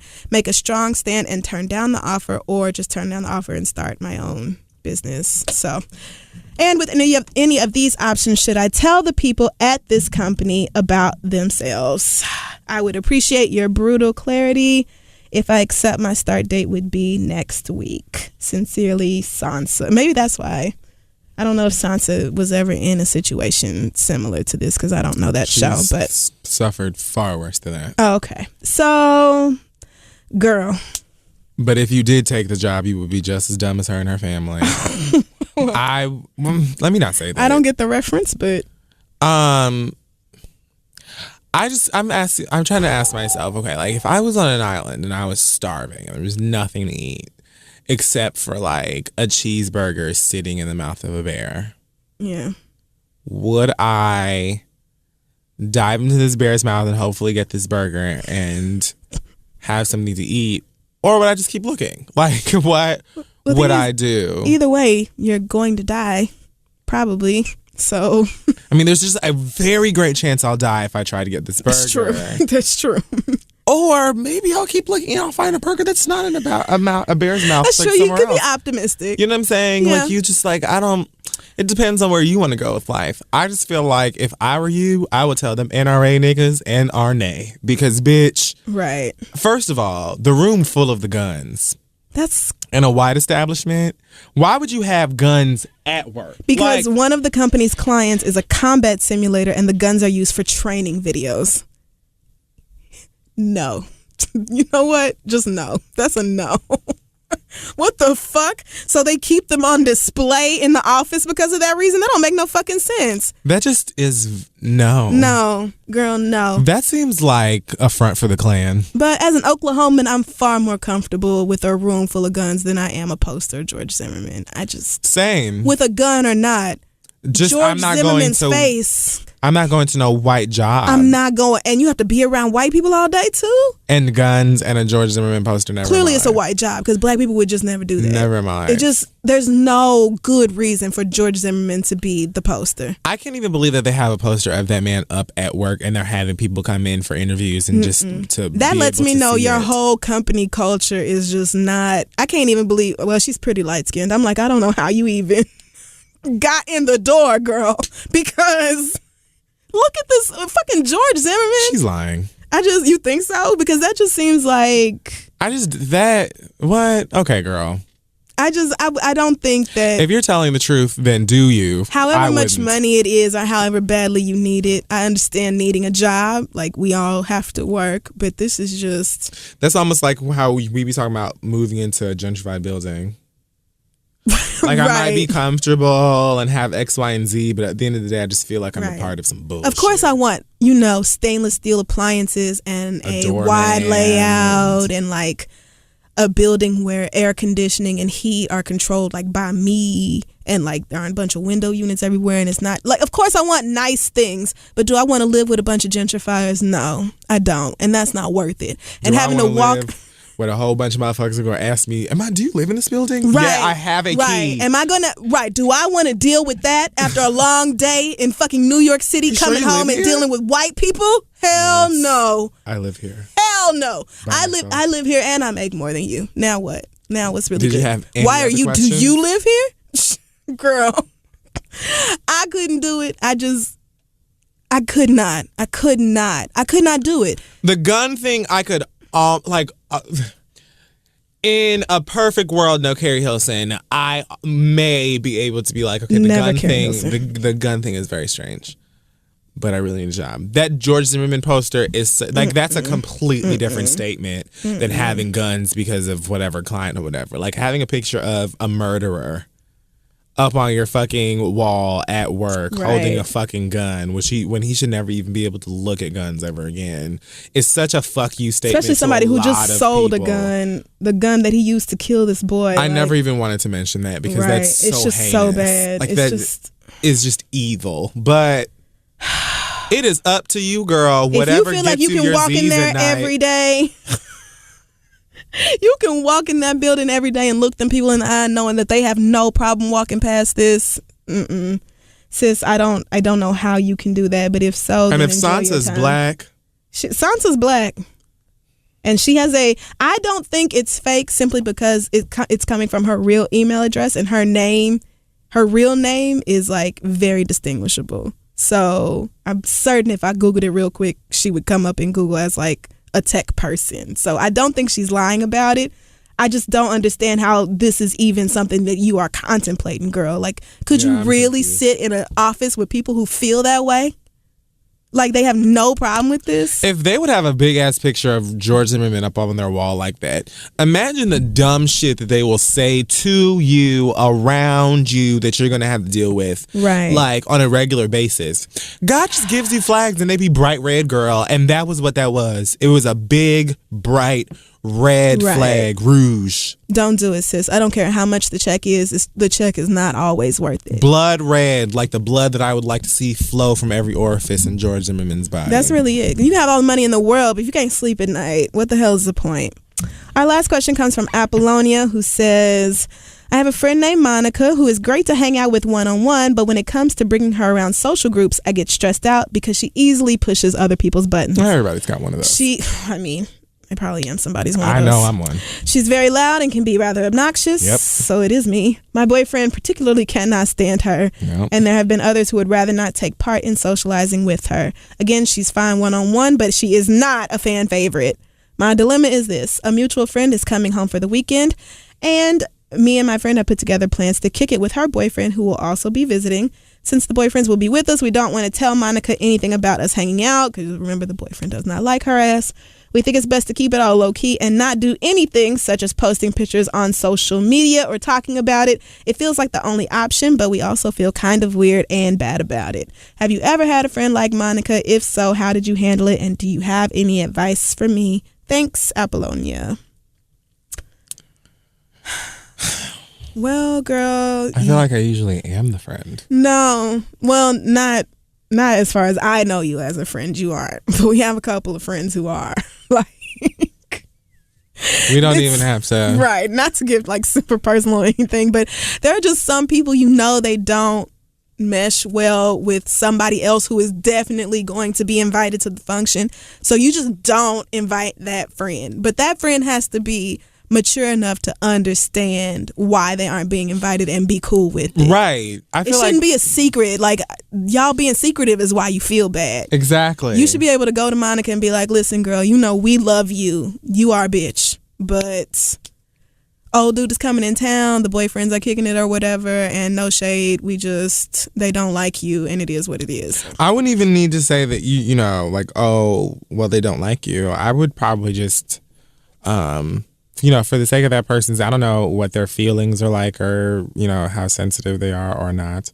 Mm. But you could say something as simple as, y'all wouldn't mesh well together. Yeah. Or, they're not really your type of people. Well, they already know. The boyfriend already knows he does. They've met before, and the boyfriend does not like her. So, but does she know that the boyfriend don't like her? I don't know that. That's what I'm saying. Like, you could say to her that, I just don't, I don't think that. Yeah, I lost it. I don't know. Right. I'm not really sure how you can. Yeah, that's not going to work. And I've been accused of having low emotional intelligence, which I think means I don't know how to say things in a kind way that is sensitive to other people's feelings. Okay. Which I accept because I know how I am. And I try. But even when I try, it's still, people are like, I can tell you tried to be gentle and you just... Sometimes the trying is even worse. It is, because it's almost like I know that you are like fighting to just say it the bitchy way. Like you're fighting not to say it the bitchy way. Like I can see that you internally are just saying, oh God, I wish I could just say it the way I want to. But people care about things and they have sensitivities. God is working on me. I'm trying so hard to say things in like a way that is best for the person who's hearing it. So you I'm worse. I hardly try. And you don't hide your disgust when people you don't like. But see, I cannot do that. I choose to not try most of the time when I verbally say something not nice because it's just a waste of time. Okay. It takes too much longer to try and figure out the nice way to say things sometimes. I can at least sit around in a room with somebody else I don't like. I think that's harder for men to do. I don't know why, but I've noticed that my male friends seem to have a harder time of just like peacefully coexisting in the same room as somebody they really have a problem with. Straight men, no. Really? I don't feel like straight men usually care that much. They gotta like really not like somebody. Yeah, it would have to be like a real deep issue. Probably like this girl's boyfriend and Monica, because the boyfriend seems to have like a zero tolerance policy. She might be like real ratchet and obnoxious, and every time they go somewhere, she's too loud. She is very loud and can be obnoxious. It's I get Tamar it, friend, right? So it's just like, you know what, girl, we gonna sit this one out. You know, we're gonna have you sit this one out rather. And we're gonna just go do this. You know, hopefully Monica is mature enough to understand that her personality is not for everybody. If my friends came and was like, look girl, we don't want you to get your feelings hurt, but it's gonna be a bunch of Snapchats and Instagram pictures from everybody hanging out, and you know that you and Medea do not get along, so the reason that you're not coming for the festivities, maybe they don't know that. But she needs to. Don't you think she deserves to know, like, that they don't like her? I mean, so which is worse, seeing all your friends having fun on social media? I'm not saying you shouldn't say anything. I'm just saying that you don't need to say that they don't like you, because if that might hurt. Well, because why am I not invited then? I'm just saying I would say it in a different way for the sake of my friends' feelings. Like I would just be like, you know what, y'all, your personalities just don't mesh, or you know, you a little too turned up for them. You know what I'm saying? Like you are like you're way too much of too much of a party for them. That like your pacing is too much. Say it in the way that Monica would not be offended by. Yes, because you're just like, them niggas don't like you. It's like, well, god damn, you know what I'm saying? Right, and I could feel that was a lot, but I did not know how to say it. It's the easier way to say it because it's the truth. Why don't I just say it instead of trying to dress it up? I get it. Right. I'm just saying people like to be, you know. Yeah, you feel guilty about it because you're like planning to hide it from her and be all secretive and all this. And I don't think it has to be all that. Yeah, but, no. You know, then again, your friend may be the real dramatic type and she finds out she's not invited and she's going to throw a whole huge hissy fit and all Definitely this, say something. Yeah, say something, girl. It's no point in y'all trying to be like, okay, girl, nobody tweet for the next worse. 3.5 days. That makes you look fake. Right. So, good luck, Apollonia. Let us know how it goes. Send your questions to what is it? ask3read@gmail.com. That's it. And we'll be back. This episode is being brought to you by Bevel and the great people over at Bevel, Tristan Walker, and those amazing folks making black people magic. Yep. This razor is specifically designed for coarse hair, curly hair, sensitive skin, black skin, melanin, you know, those types of awesome things. So, you know, I spoke to my little brother down in Miami, and he asked me the other day, this is actually quite a while ago, he was talking to me about his shaving experience since he's grown now, and I don't know what to deal with that.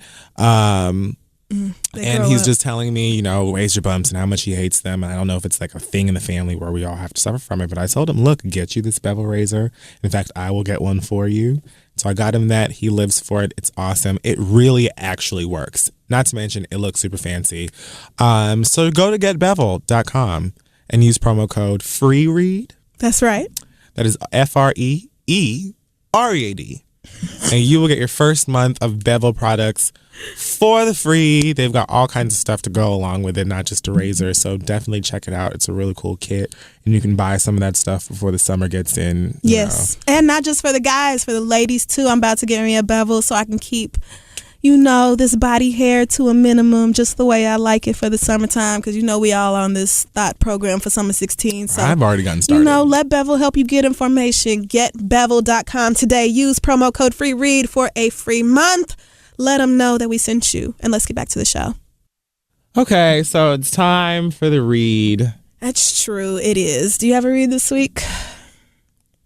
No. I'm trying to But I will just freestyle something. Okay. Well, why not?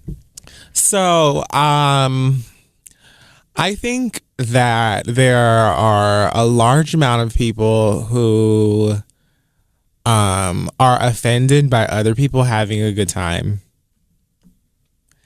You know, like those people who like will go out somewhere and they'll see somebody who is like dancing their ass off or drinking or jumping up and down on the couch, just enjoying their life.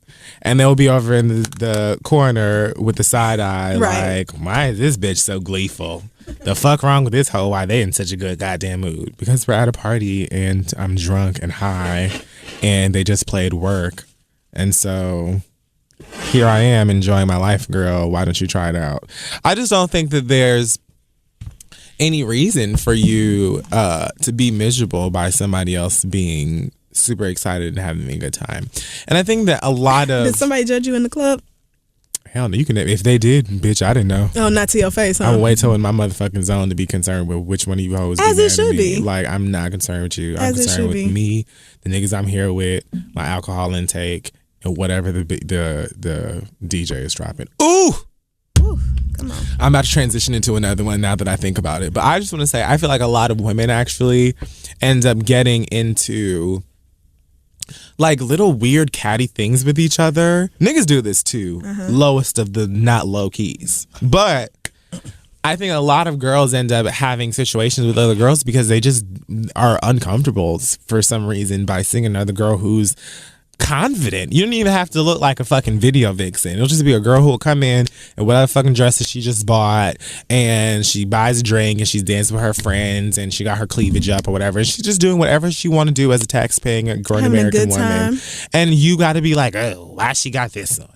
And you looking crazy at your friend and you laughing, and then she look over you and she see that you laughing, bitch, clearly, because I don't need to hear what you saying, bitch, to know that you talking about me, you dumb bitch. So now I know that you talking about me, so now we got problems, now we got issues. And so I'm gonna come over by where you at and wait for you. You know what I'm saying? Like, I just see this happen all the time with men, women, the gays, the dogs, the cats. Everybody does this. And I just don't understand why, especially if you're in like a social environment where everybody's supposed to be having a good time, why you can't just have fun and let other people have fun. As long as nobody is invading your personal space, nobody's trying you, nobody's spilling a drink on you, stepping on your shoes, or pushing you. And even in situations like that, if you're at a party, bitch, there's just certain shit that has to be let go. Right. Don't wear your brand new all white Air Force Ones to the motherfucking club where you know that OVO is about to be there that night, and then it's gonna, like, someone is going to step on your shoes, someone might spill a drink on you. That is just a part of, it's a battle scar. It's just something that happens when you commit yourself to go into a party. If somebody spills a drink on, like throws a drink on you, or it fucks your shit up just being completely obnoxious or ignorant, that is something that is worth more being agitated by. Right. But if you see somebody who's just shaking their ass and making that shit roll like some 24s, bitch, let them have fun. What are you mad about? Before I get up out of here, girls, I just also want to mention that if you are a DJ in the year of 2016, update your motherfucking Serato. Make sure that when you log into Scratch Live or whatever the fuck it is, that you have some shit produced by Metro Boomin. Bitch, it doesn't make any sense. I'm tired of hearing blame it on the alcohol and party like a fucking rock star every time I go to the club. It's 2016. Do you have to play Poison again, girl? Again, girl? Can you play something from this year? My God. It don't make no sense for me to be pulling up to the function at 2 o'clock in the motherfucking morning. You should have already played all the throwbacks. You should have already played all of the old school hits. You should have already played all of the hits from the 80s and the 90s and today. We are on to we are at the day. We're the today now. The today and the tomorrow. I need to hear Lemonade. I need to hear Ray Shrem, the Shrem Life 2. I need to hear Migos. I need to hear Future, Designer, Past. I need to hear everybody. That is like, I need to hear current records. Why would I possibly... Again, I think a lot of people go to the clubhouse because they want to socialize and see and be seen. I go to a party because I want to hear the music. If the DJ sucks, please let me know so that I don't waste my time or money, because that is the whole point of me going to a party, is to hear the music and have fun. Sometimes albums will come out or songs will come out and it'll make me want to go to the club that weekend just because I really want to hear it. Like I was dying to hear Formation work and Sorry in the club. Like I have to go to a party. Wait, they're not playing Sorry in the club? I've heard Sorry in a club environment maybe twice. What kind of DJ is not playing Sorry? It doesn't make How are you not? You should be playing it 3 times. How are you not playing it? Doesn't make any sense. Girl, what? But either way, bitch, I should not be jumping into the DeLorean and going back to the fucking future when I go to the fucking club. Please, for the love of God, update your fucking Serato. Please update your library. You should be on fucking SoundCloud, iTunes, AudioMac, all of these websites, and listening to the new hot shit, trying to figure out what everybody is living for and all of that stuff. Why aren't you playing Law by Yo Gotti? Why don't I hear Manolo Rose? Why don't I hear the ratchet shit that I need to hear to get my life with? Why are you still playing Run It? What? Who are these niggas? What? I'm not saying no names. Who's getting booked? What club is booking you? I'm not saying anybody's really name. confused. I'm not talking about Sweet Heat. No, I'm sure you're not. Because one thing about it, the girls know how to have a good time. I mean, and you could have, if even if there was an issue with Sweet Heat, like you could have had that, talk to your friend. Oh, I absolutely would have went right would down have been like DJ Dimples and would have been like, sis, somebody is over here fucking up. I don't know who that bitch is.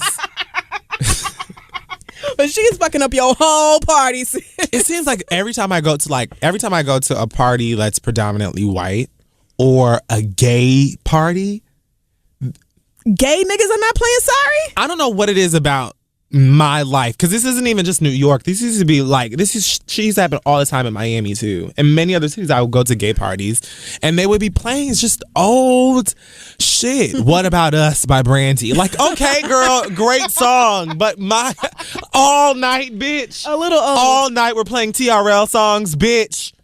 I mean, that's fine for me because I go to the club once every 6 months, so I get to hear all the songs I like. I don't go out that often either, but when I go to the club, I want to hear something that I would be listening, like current records. Right. Mix it up.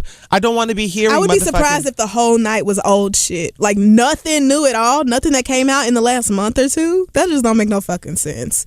There'll be like 5 fucking current songs or whatever, and it's because it's like some top 40 shit, because y'all hoes are lazy and you don't want to go and actually do the work to figure out what people are actually listening to. I wish y'all would find a new profession. Stop wasting people's time and money. If I spend my motherfucking time, my money to come into your fucking club and buy a bottle and sit down and do all of this other shit, bitch, the least that you can do is give me a good baseline. Right. That's the bare minimum. That's what you pay for. You pay for the experience of being in the club. If the music sucks, the whole experience is trash. I could do this at home. For free. And I'm a better DJ than this. Way better. Please stop. And work on your transitions. And stop wasting our time. That's it. All right. Amen. Get your demands out now before the summer club season hits and it's really going to be a problem. But I've got a summer party that we'll talk about later. Oh, right. So really quickly, I want to talk about this story that came out of Waco because it is that fucked up. It's this 12-year-old girl who is a student at Live Oak Classical School, which is a private school. And they had a camp out off campus in late April. And on the very first day of the camp out, all the kids were playing with a rope swing, which is like, it is controlled by other students. 2 of them sit on it. I remember this kind of swing. I remember 2 sit on it, and then the other ones pull it around. You go crazy. It's so fun. So this is one of 2 black kids, I think, on this trip. And she said that she helped swing the other kids and then stopped to watch. And then all of a sudden, she could feel the rope going around her neck from behind. It pulled against her neck, and she fell to the ground and was even tugged backwards. So it's not even like they just put it around her neck, like, to the point where she could, pulled her to the ground and tugged her a little bit. She said nobody moved to help her, so she got the rope off her neck and had like pieces of rope still in it, and asked 3 white boys who had been picking on her if they did it on purpose, and they were like, no, of course not. Why would we do it on purpose? And she's like, well, I mean, I think you did, because as soon as you let go of the rope, this would have fallen. So had you not been holding on to it and pulling, wouldn't have been tugged backwards and like on the ground. So there was I think a chaperone on the trip who was also a doctor who put like some Vaseline on this girl's neck and gave her some ibuprofen and just was like, you'll be all right. Mm-hmm. So of course, as soon as she gets home, her mother goes fucking ballistic because who wouldn't? She said from a distance when she saw her child like getting off the bus or whatever, she thought she had a necklace on. That's how bad this child's scar is. It's not like, oh, nothing happened, it was just some harmless game. This girl has visible scars around her neck. Wow. Yeah, it's huge. And it's like all around her neck from where this rope just like completely fucked her up. Oh my God. And I mean, I knew y'all didn't give a fuck about black kids, but like to the point where you would let something so racially coded like a rope being put around a black child's neck by white children and then her being dragged. Like the fact that that is something y'all just dismissed out of nowhere like it was no big deal. Like apparently the principal emailed her mother when she got back and was like, oh, I heard about little such and such's rope burn. Those suck. I had them a lot as a kid. Let us know if she feels better and all this. Trying to cover their asses, I'm sure, because I almost just wanted to fight. Right. Because you're very well aware that once this black little girl gets home and her mother sees what happened to her neck, that's your ass. So her attorney, I think, is suing for $2.7 million. And I hope she gets 2.8. Something like that. And I hope they take every last bit. She's already taken her child out of the school, of course, naturally, because who the fuck wouldn't?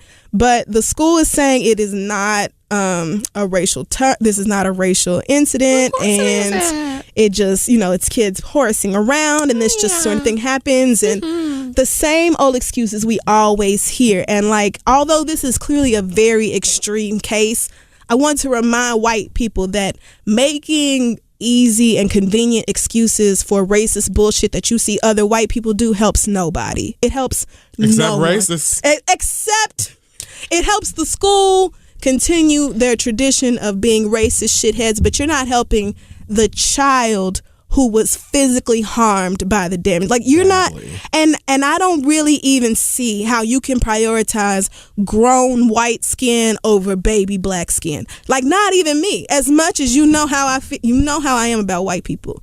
If I see a grown black man mistreat a little white girl or a little white boy, I would never stand for that. I'm never gonna I'm saying grown in reference to the way the administration reacted to this. But if black kids were beating up on white kids in that manner, I would not make excuses for that. I would not, because that's not something that can be excused. This isn't, you don't get to just say, oh, well, this happened to a little black girl, so it's no big deal. And, you know, kids horse around and rope burn happens all the time. Yeah, of course it does. But not when you're a black little girl at a private school in Waco, fucking Texas, and somebody wraps a rope around your neck like a fucking noose and drags you. Like black people ain't been dragged to death with ropes from the backs of trucks. Like you can't pretend that there's no racial aspect here, that y'all are like trying to act like it doesn't exist. And it blows my mind that y'all feel confident enough to make excuses about the school and try to justify the kids' behavior and try to make it seem like, oh, it's not that big of a deal and it's just horseplay, instead of just saying, you know what, we fucked the fuck up and these kids are some terrible little shitheads and they'll be disciplined immediately, expelled from the school, and we won't stand for this. What should have happened was that the administration, the teachers, the chaperone, everybody who is responsible for taking care of this little girl should have stood up on behalf of this child instead of doing the exact fucking opposite. And that's what happens to black kids, especially in primarily white environments, all the time. I know, as a black girl who went to like an all white middle school and had like an extremely white existence, the shit sucks. Mm-hmm. Because people, it's like even the teachers, the people that you are taught to trust, the people that you are supposed to be able to depend on, like those are the people who failed you the most. They failed this child the most. And I'm just so sick of y'all shit.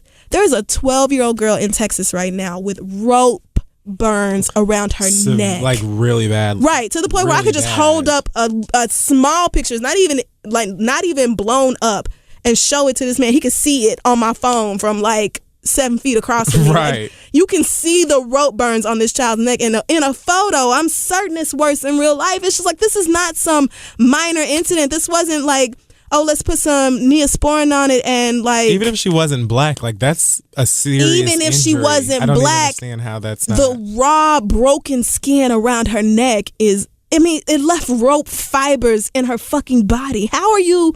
That's what I'm saying. If it was a white child, it wouldn't be, kids just play that way. Those 3 boys would have been in a lot of fucking trouble because how dare you? That is a real thing that you did. Like, you really could have hurt her. Praise God that you didn't do anything worse. But it's just, I'm so tired of white adults actively and deliberately failing the black youth in their lives. Do fucking better.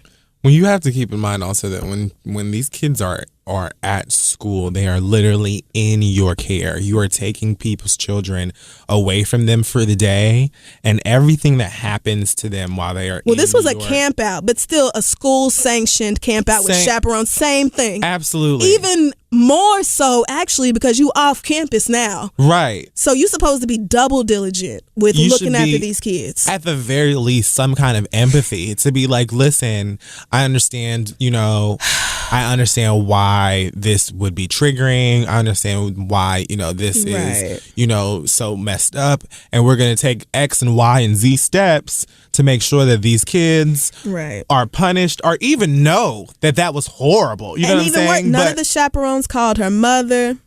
So y'all just, she just had showed this huge the whole time. Bloody, this happened the first day she was gone. And so none of the adults called her mama. You mean to tell me that's protocol? Nobody. So a child is injured. She ain't got an emergency contact. They put some Vaseline on it and was like, go sleep it off. Like, she had to go take her child to the ER. Like, she needed an MRI and like scans and all kind of shit because when you freak the fuck out at part of your child's neck skin being missing, like her flesh is missing. And that would have never happened if that child wasn't black. If that child was white, they would have been treated completely differently. But the thing that annoys me the most about it is, as a mom, as a parent, right? If that woman was to go down to whatever school ever and let everybody have it, big, black, angry, mad, gorilla, you already know. Mad. Because that had already happened. It's in like the details of the story, but the mother said that the principal had been emailing her talking about, her child's socialization skills and all this, because the mother said, my child has been bullied by white kids at this school all year. This private school that's like $7,000 either a semester or a year, and she pulled her out of public schools and put her into private schools because she felt like the teacher rotation was changing a lot and she wanted her child to have a good education. So then you turn around and put your kid in private school only for white people to be the fucking worst. Just the fucking worst. I don't even know how 3 12-year-old white boys knew enough about racism to know. You know what? I actually pray they didn't understand.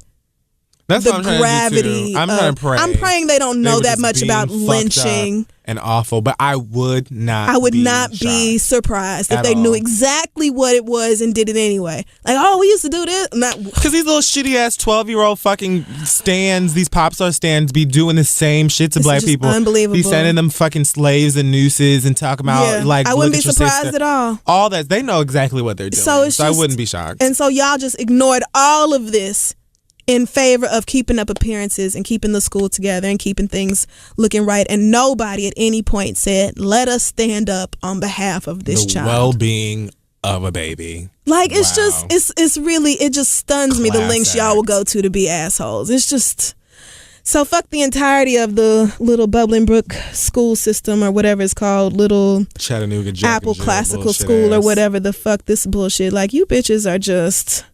And I hope she gets every single penny of that too, because she said 20.8. She said they want to pay her the rest of her private school tuition plus college and any advanced degree she wants to earn. She wants to be a doctor, so y'all can go ahead and fund all that. Like, I will take that as well as my 2.8. They want it all, and I'm not.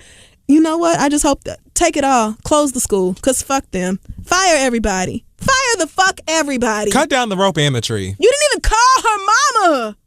You didn't even call her mama. Like, that's like basic. That's anything. That's like every school. Anybody who has ever been in charge of children, if something happens to the kid, as soon as the child is like stable and you know they're going to be alive, call their fucking parents. Literally the worst possible schools you could ever go to. Just the worst. All of y'all deserve to lose your jobs. This is just, bitches in daycares know this. fucking when I was a 12-year-old babysitter, knew. I knew that. That's how they knew. They knew they had fucked up. It was fucked up. It was some bullshit. They were like, we're not even gonna call her. We're not even gonna call Maybe her. she won't. Hopefully it'll heal up by the time she gets back. Right. Girl. Let me put a little this foundation on. No, get your ass. Get away from me. Woo, fuck everybody. So, well, I'm done. That's that. Yeah, that's going to wrap up this week's episode of The Read. Check us out at thisistheread.com. Follow us on Facebook, Twitter, Instagram, and Tumblr at This Is The Read. Thanks so much to the Sampler Show for having us on this week's episode. Absolutely. That was actually so much fun. I don't know.